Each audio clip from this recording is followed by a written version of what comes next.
Like, I can recognize your voice in a crowd. Or even you, when we're at malls, like certain noises I make or whistles, you've said like, oh, that was Alex. Humming, tapping on things a certain way. I'm like, he's on this aisle tapping on something with his fingers. Where is he? You've learned that to be able to recognize me. Before we were even dating or friends, you wouldn't have been able to hear that in a crowd. Yeah. I guarantee that. And so it's a skill to hear the voice of God. It takes time and effort, and God speaks in a variety of different ways.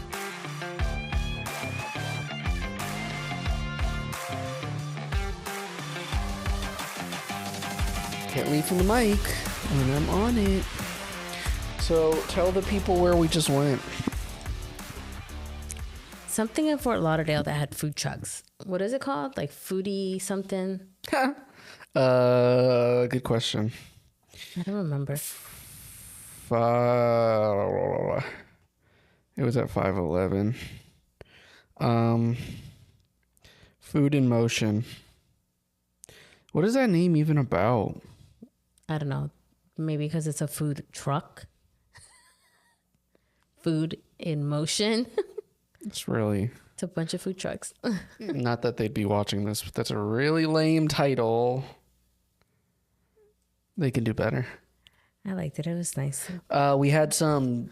Well, you had some dirty donuts. Dirt and worms, I think it was called. So like a dirt cup. Is that what it's called? Dude, remember those when you were kids? No, because I didn't have them until I was an adult. Remember, you're the one that first told me about it. Are you serious? Yeah. You don't remember? Oh my gosh. Honestly, And I actually think this is the first time I've had anything that's remotely close to a dirt cup, because you still haven't given me a dirt cup or taken me. Well, I'm never going to. I don't cook. I don't do that stuff. But maybe that's what you should do one day, is make a dirt cup. Just look up the recipe. Why don't you look up the recipe and introduce me to a dirt cup? Why do I have to cook it? It's not even cooking. It's just I don't do that stuff. That is such a cop-out. It is. But dude, that would be really good. Like, we just watch a Panthers game or something, or a Heat game. And you make us dirt cups. And you have made us dirt cups. That would be awesome. Okay. Wow. Man, so you never had a dirt cup in elementary school or anything? No, that's why you should make me one. No, I'm not going to do it. But it's really good. Anyway, this was all right. This was pretty good. We met the... All right. It was delicious. We met the people who made it. They were... they just moved here from Texas. Great state of Texas. Mm-hmm. To another great state of Florida. Oh, right into the... Mango chainsaw. I'm starting to realize I drink this so much that I am... Like, I don't even taste this anymore. Really? I literally thought this was unflavored. Stop smacking, though. Jeez. Yeah, wow. Interesting. For everybody that asks, this is not beer. This is water. It's Liquid Death. Yeah. Our official sponsor. Cut to the commercial break. Right. And we're back. That just shows we're broke. We can't afford sponsors. Nobody watches and nobody wants to sponsor us. Liquid Death, please sponsor us. I can turn it into Christianese or something, how we speak life into everything, including our hydration. So moving on. So I got an interesting text today. Let me see if I could find it. But I think it's the perfect opener to today. Here was the text as I scroll up. Question for you. This is how a lot of texts come into me. How do you know the difference between ideas and divine intervention? And then this person goes into even more what divine intervention in their eyes means. He says, like, no disrespect, but many times you speak with very old wisdom. I thought that was funny. I'm not going to say. I don't take it disrespectfully, but yeah, I guess that's like supposed to be a compliment. Maybe. Yeah, he said don't take it as disrespectful. That he means it as a compliment. I just laugh about it because people say I'm an old person at heart. But he says, how do you feel or know when you're getting wisdom and not your own ideas. And to me, I said, oh, we're talking discernment here, right? Discernment's a really fancy word for being able to discern or distinguish or differentiate between things. And I think in this context, he is meaning just an idea that pops in his head versus God. Or the Holy Spirit. Yes. So let's talk about it.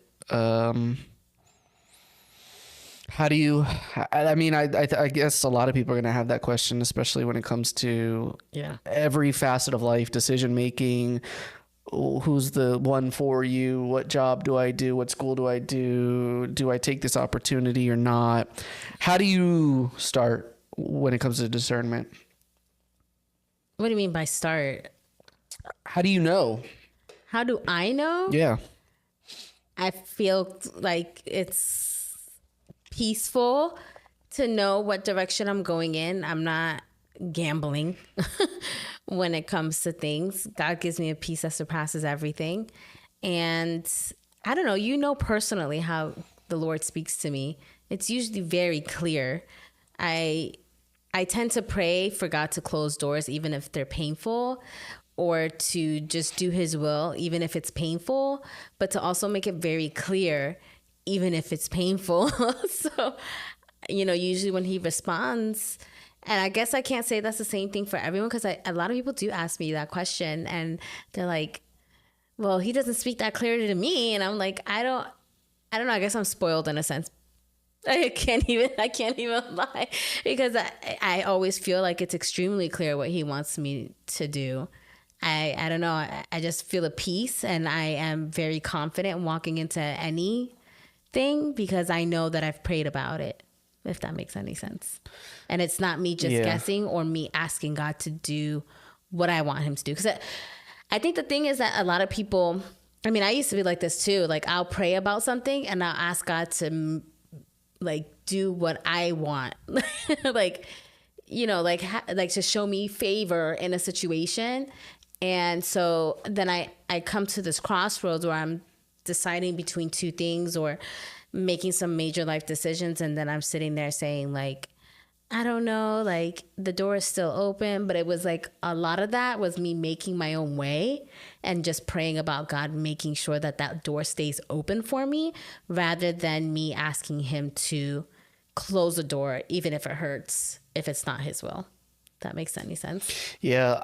So this is clearly something that I think everybody struggles with, especially people who are newer to the faith or whatever, or just, I don't know. I wouldn't even say newer to the faith. I know a lot of people that have been Christians for a very long time that make a lot of decisions based on emotion or based on opportunity, like climbing ladders, if you know what I mean.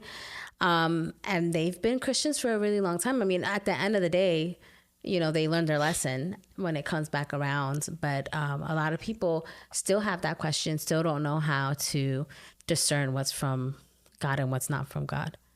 Yeah. One of the things I told him is it's a skill. At least that's what I think. Yeah. What is that?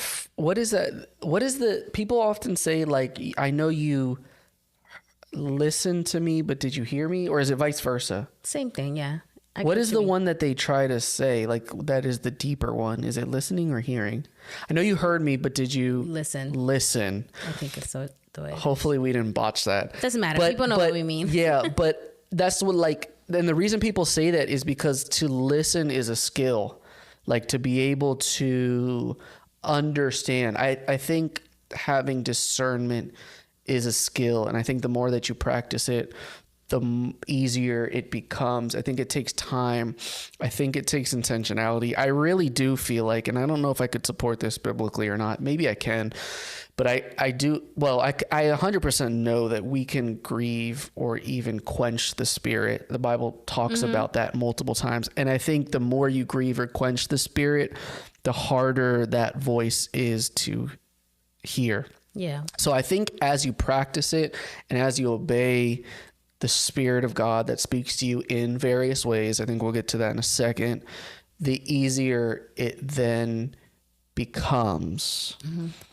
I would probably liken it to just knowing somebody's voice eventually. Like I can recognize your voice in a crowd, or even you when we're at malls, like certain noises I make or whistles you've said, like, oh, that was Alex. Humming, tapping on things a certain way. I'm like, he's down this aisle tapping on something with his fingers. Where is he? You've learned that to be able to recognize me. Before we were even dating or friends, you wouldn't have been able to hear that in a crowd. Yeah. I guarantee that. And so it's a skill to hear the voice of God. It takes time and effort, and God speaks in a variety of different ways. Here's how I opened up to him. I just went straight to my favorite book, in James, because I think what he's looking for potentially is wisdom. He wants to be able to, I think it sounds like he was at a crossroads, which a lot of people are, in a variety of different ways. And he wants to be able to make a wise decision. Yeah. Here's where I go. James 1 talks about, if any of you lacks wisdom, ask the God who is generous, and he will give you wisdom. So step 1 is, if I need wisdom in a decision, all I gotta do is ask for it. That's right. I ask God for it, and the Bible says that he who is generous will give it to me. Then James 3, he starts to talk about, here are the markers of wisdom, right? And he talks about that it's pure, it's peaceable, it's gentle, it's open to reason. And so what I said is, step 1, ask God for wisdom. Step 2, if the decision or the way you're leaning isn't any of these things, then it's clearly not wisdom. So it helps us to be able to say, okay, what I'm feeling, or the decision I want to make, or the choice I'm making, if it's not any of these things, pure, peaceable, gentle, open to reason, amongst other things that James 3 lists, then I know it's not wisdom from God. And then Proverbs 19 talks about how wisdom is listening to advice. It's accepting instruction for others. And so I guess let's talk about the variety of ways in which God can speak or provide wisdom. Yeah. I mean, I don't want to put him in a box. Of course, but there's so many ways. But what are just some ways that you've experienced God give you guidance? Just recently, completely closed the door. I said a lot of times when I'm stuck in a really, really tough decision, I'll say, I'm not closing the door. I'll take whatever comes my way. If you don't want me to walk down that path, you got to close the door for me. Like, I'm putting my trust in you. Like, you have to completely close that door. And most of the time he'll do that. So I've seen him speak to me that way. Let's be specific there so that we can give context, not super specific. But so a lot of we've been in our whole journey of starting a family and stuff like that. I was even thinking of like when we were picking a church over here. And you want to go that far back? And I was literally sitting at my desk when you texted me about the other church you were going to go to. And I said, I literally put down my phone and I was like, God, you've told me that Oasis is our church, that's where we're going to be planted. Like, that's where we're going to be. Like, and to be clear, so people understand, it was a vision that popped into your head, or was it a dream? It was a dream. So here's what I want to get at. Like, one of his questions was like, how do I know when an idea is me or God? And what, just in my own experience, what I've kind of come to realize is, when God speaks to me, it's totally, I don't know, I'm going to try my best to explain it, and I think people will get it. It is totally foreign to what I am thinking, or like, it's like a craving or something, where you get a craving, you're like, where did that come from? And you recognize that, like, it's not me. Yeah. It's almost like that. Like, I would much rather not, when somebody cuts me off, I would much rather not like give them grace. Like, I know Alex wants to react in this way, which is like, let him have it. And then all of a sudden, this voice outside of me that is totally contradictory to that emotion says, don't do it. Yeah. That is obviously not my flesh. That's God's spirit pointing me in the right direction. So it's that. So in the same way where you could be leaning one direction, all of a sudden you have this thought that's totally contradictory or out of left field. You're like, where did that come from? Normally when you have that, that's an indicator that, yes, it came from somewhere.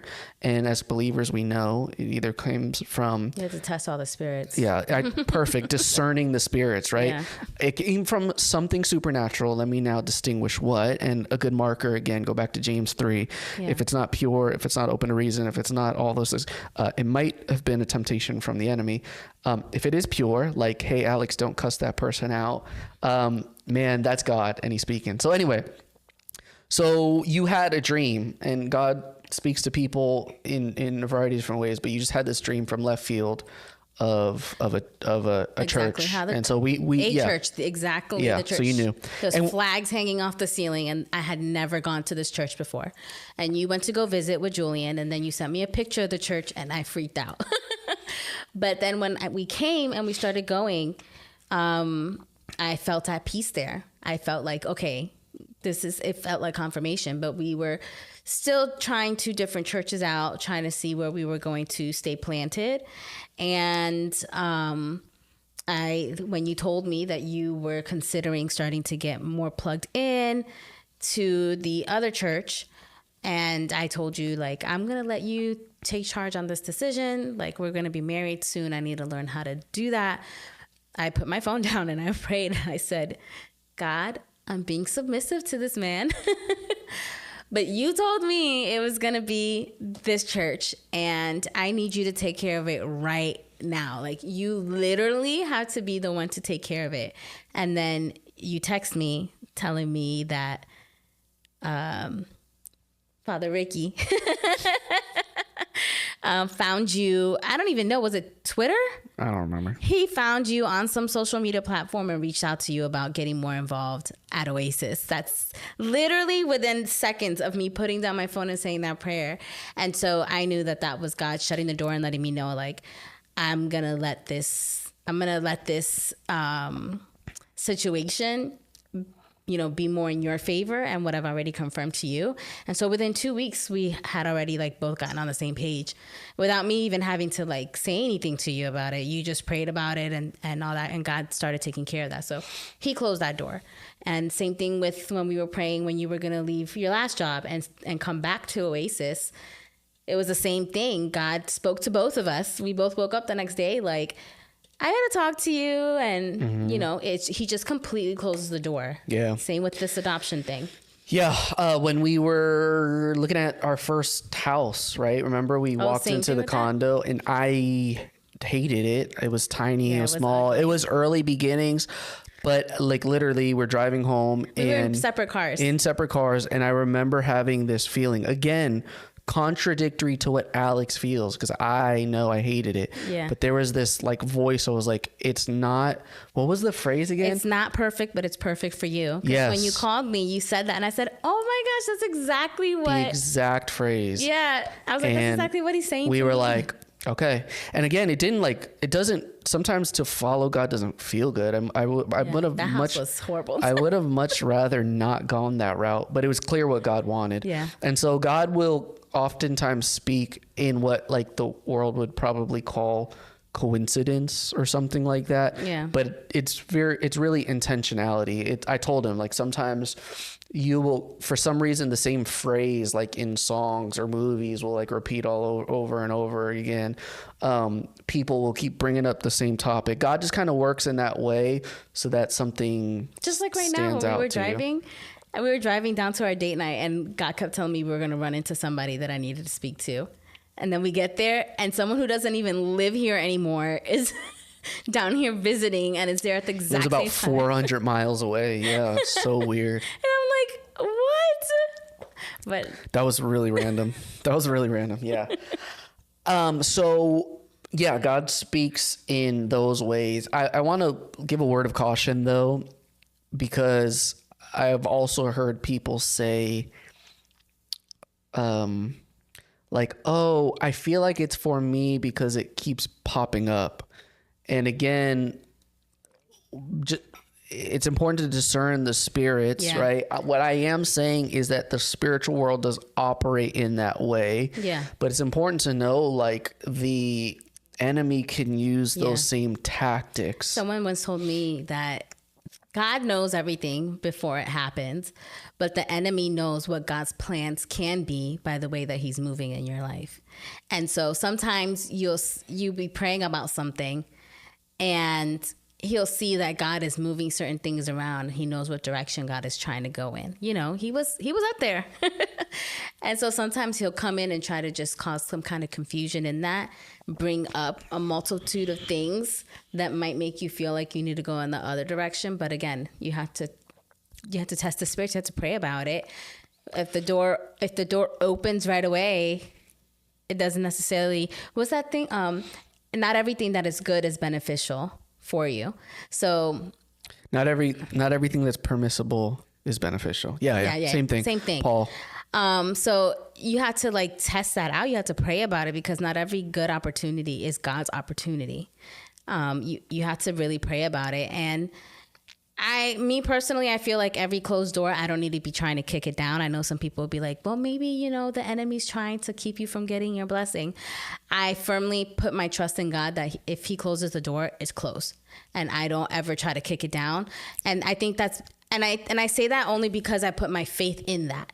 Like when I'm praying, that's the intentional prayers that I'm praying, is that only God can close that door. Like only you can close the door. Like don't allow anything to come in and cause confusion or close the doors that are not supposed to be closed for me. So I walk through doors in confidence because I'm asking him to be the only one that closes doors. So I'm not like, because I know that there's a lot of people that'll continue to try to, let's say you have a dream of being like an actor or an actress and God wants you to do something else, but because you're talented and gifted in that and you continue to knock on doors and change your whole life around and try to chase after certain dreams, you know, and sometimes God does close those doors and he wants something better for you. And people feel like they have to kick down doors, and it's like, don't do that. If God closes it, let it be closed. Don't waste a bunch of years trying to do that. You know, God has better for you. Yeah, I think the trap is a lot of people try to make decisions and then try to ask God to bless it. Yeah. And what I think, you know, a lot of what my mentors and my pastors have taught me is just probably the right way is don't move until God tells you to. Yeah. We often try to get ahead of him, and then it's like, God, will you bless this mess that I created? And it's like, it's not where I wanted you to be anyway.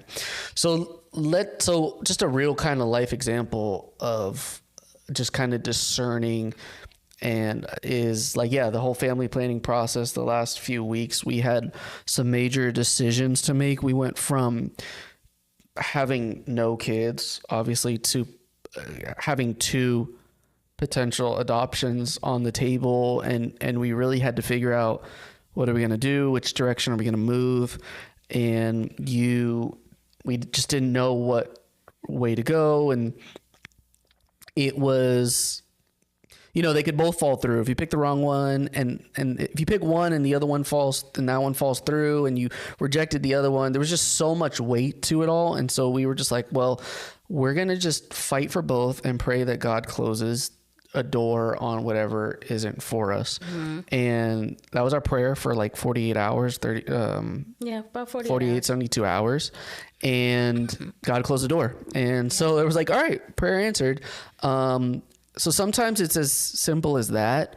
But yeah, sometimes, as you said, a door closes and then people try to bang it down. And it's important that if you're going to pray that, to understand when it's closed. Yeah. Don't be trying to wrestle with God. Yeah, don't be trying to wrestle with God. Now, it's not always like, I don't think feelings and all that should be the only kind of markers, because that's kind of dangerous. So James 3 talks about, Proverbs talks about how wisdom can come from the counsel of others. And so sometimes I think it's important, you can involve people in your decision making. That's just one way you can discern between what decision to make, is ask people around you. Yeah, godly counsel, though. Godly, wise counsel. Make sure it's not just someone who's like, I'm a Christian because I come on Sundays. Like, it's someone who is living out a life with testimony. You know what I mean? Someone who you see makes wise decisions also. We are very selective with who we bring into our conversations when it comes to decision making, because of that. Because people sometimes, and it has to be someone who's not biased, you know, because sometimes there's people that make great decisions and their life is going great and they're living a life that is, you know, not, I wouldn't say perfect because none of us are perfect, but they're trying every single day. But then they don't know how to separate their biases. And so you can't come to someone who is like, you know, against something that you're trying to do, but you really feel like it's God calling you to do it. And they don't know how to look at this situation from both sides. You know, I wouldn't say that just surround yourself with yes men either, where they're super like for you, very affirming. Like, I was just watching the show. I was talking to one of the girls at church that this couple, all they did was like talk in affirmations. And it was just so weird. Like everything, like, okay, babe, I hear you. Yes, babe. Like it was just really weird. Like it was really weird. They were just so affirming the whole time. You can't have friends like that because they're just going to let you do whatever it is that you want to do, whatever makes you feel good.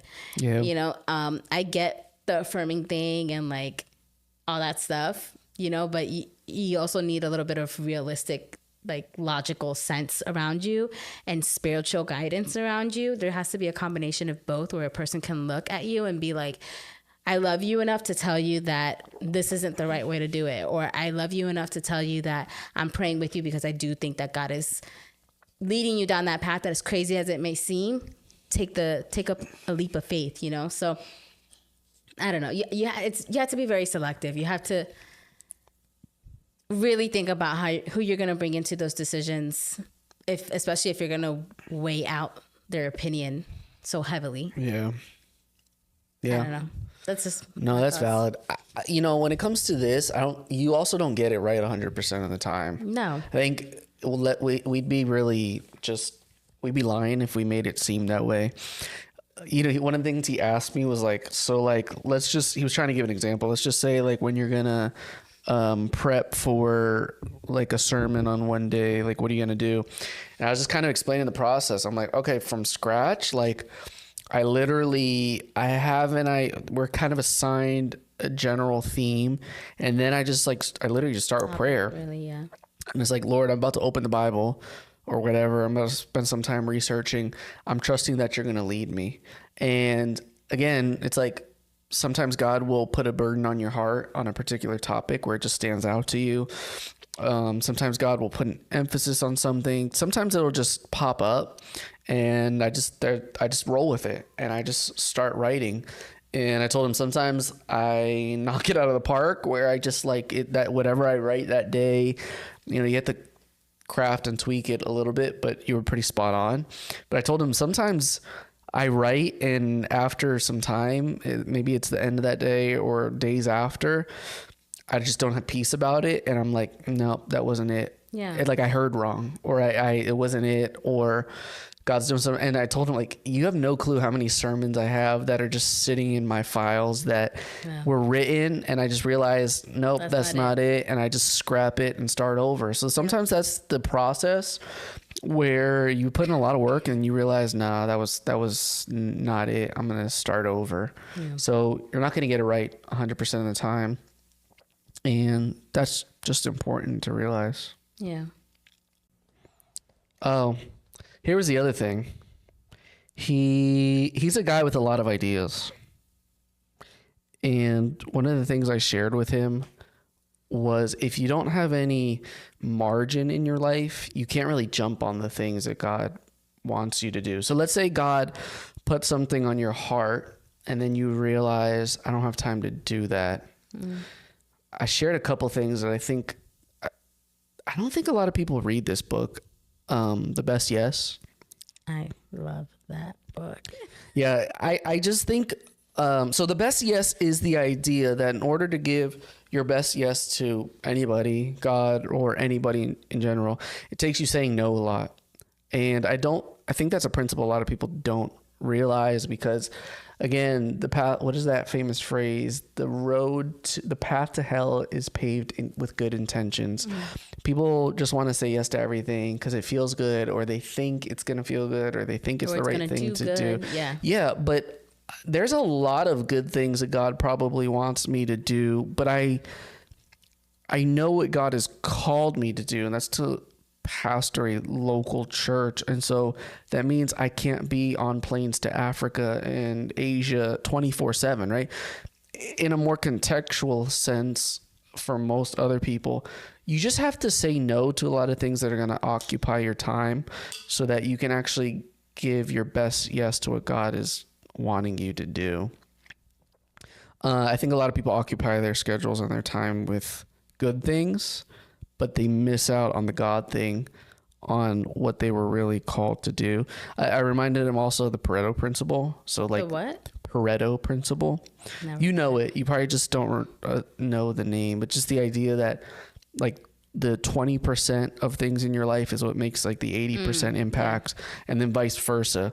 I think a lot of people have occupied their calendar and all that with like these 80%er kind of things that will only make a 20% impact. Whereas if you cut all the fat and trim it down to the real 20%, look, we're not all good at everything. I can say a lot of what I'm not good at. If I can get laser focused on what God has equipped me to do and really gifted me to do, and really focus on that 20%, I can make an 80% impact. So this was a guy that has a lot going on in his life. He has a lot of ideas and stuff. And my advice to him was create margin in your life and like room so that God can really, so you can do what God really has called you to do. Wow. That's great. I don't know.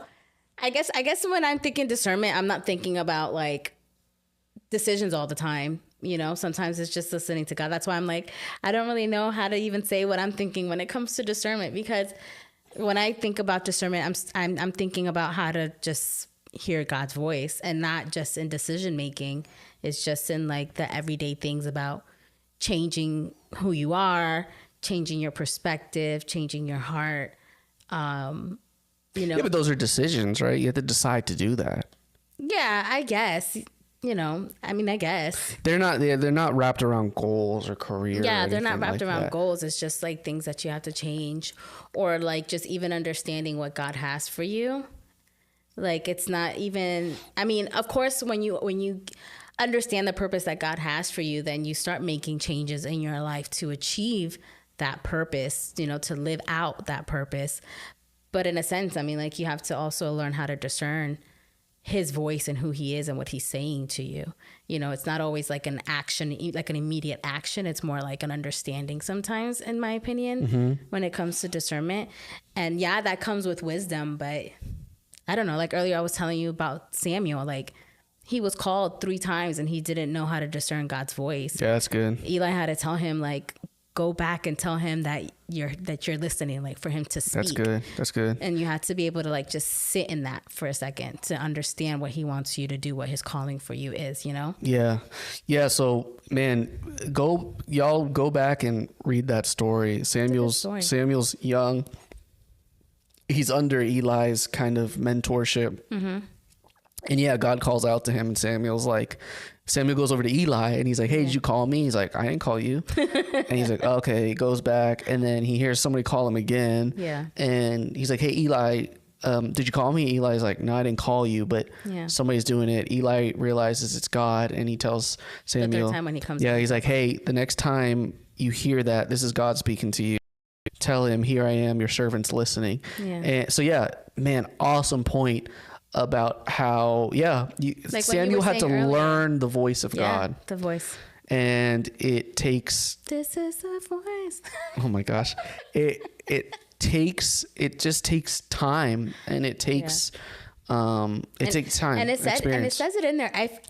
I believe it says it in there that it talks about how because he was young and he was in the training, like he was under his thing, that he didn't recognize it. So it mentions the fact that it's because he was, new to that he didn't recognize the voice that he was hearing, but Eli did. So like sometimes, like if you are a new believer, or if you're someone that's new to this and you're starting to try to make better decisions, or like understand the calling that God has for your life, like how you mentioned earlier, you have to surround yourself with godly, like wise counsel, so that people can point you back to Jesus. Get yourself a mentor that doesn't tell you to follow them, but to follow Jesus. Whoa.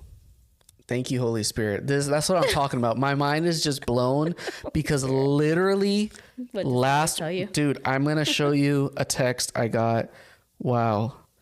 This is what I mean, where this wasn't even in my, I literally forgot this happened. God just brought it to the forefront of my mind again. Please share. Come on. Where is it? Is it a text? It's a text message. I'm going to get it. Hold on a second. Here's a text I got Sunday, 12:36. Thank you for being my Eli. No way. This was 12. Yeah. Which like literally I was like, what's that? What is he talking about? Like, aww. So this was somebody who is just going through life and, you know, wrestling with decision making, and we haven't been in touch in a while, but you know, we're in touch enough where, like a lot of people, they know when they're going through stuff, they can call me. Yeah. And he called me and said, I'm doing this and that, but I don't feel right about it. And the conversation went back to this. It's like, bro, if you don't, you know, you're kind of you know, you're enjoying what you're doing right now because it's like your flesh, like it, and there's something telling you don't do that. I'm like, that's God, bro. You realize like that's that exterior outside voice that is speaking to you. And so I've been working with him on that stuff. Same thing here with now this other text that I got. I just got coffee or lunch with this dude like maybe a week or two ago, and it was the same thing where he's like, dude, I feel like God is telling me something, and the only reason I feel that is like it's this foreign thing that's telling me, and so he literally was coming to me to be like, is this God's voice? You gotta send him back and be like, go and so like literally I think in my text today I literally wrote something like, yeah, bro, I think God's speaking to you. Let me see. I'm gonna find it now.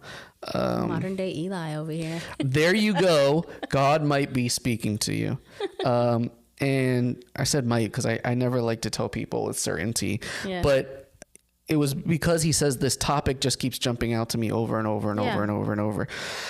Wow. So this topic was perfect. We kind of didn't even know what we were going to cover, but I guess God has been just kind of working on this topic.